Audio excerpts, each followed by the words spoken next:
Jay, so one of the things that President Biden is quoted as saying after, gun shootings and the massacres and all is do something about it. And so in the past couple of days, he has launched the federal office on gun violence prevention. Do you think that this is a step in the right direction, or is this a more of a political move? I think it's definitely a political move, but it could be a step in the right direction. You just don't know. I think that Joe Biden is like a year and a half or a little over a year from the election, and he's in full, presidential mode. He's running for office again. So he got to do something, and I think they're throwing shit at the wall and see what sticks right now.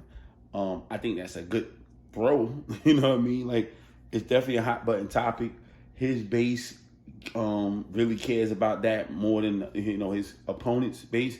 So I think he's catering to his base. His base are not the super duper gun nuts.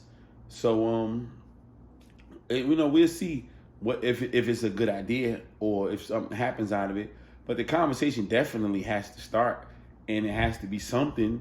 As I learn more and more about politics and how weak the president really is and what they really can't do, a lot of us, we didn't know that until like the Obama years where, Obama was trying to do certain things and they're like, nah, we ain't letting y'all do that. So I'm like, damn, I thought he was the president. I thought he was the most powerful person in the world. Man, it's just so much. You can get tied up in paperwork and votes and all this, and then certain shit never happen. And meanwhile, people's lives are in the balance at the same time. So it's a scary thought about that. These are things that should be immediately corrected, and it shouldn't have to go through all this bureaucracy. But the fact that, healthcare, gun violence, and all this shit, we talk about Ukraine and them giving money to Ukraine, billions of dollars, where billions of dollars can be, deployed around here and people will be okay. Talk about the rate hikes. All these things, they're like the government, the U.S. government is a business, and business has systems and processes. And if they don't run it like a business and have the systems and processes, it's not going to happen. And so that's sad because life doesn't work that way. Business does, but life doesn't work that way.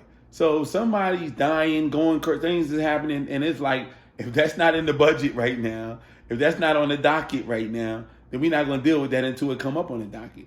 That's the craziest shit ever, man. And it's a very hard reality that as you get more knowledge, wisdom, and understanding of how this game works, how this country runs, you like, shit, they really move like that.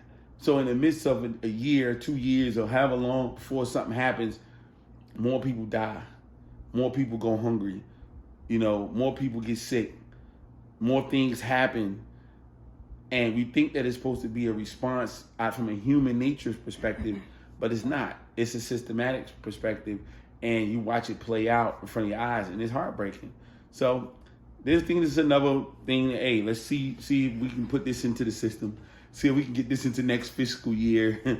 See if we can put this in, on the books to do, and we're gonna see what happens. Whether it happens or not, we never know. But I think that it is definitely first political, and then everything else second.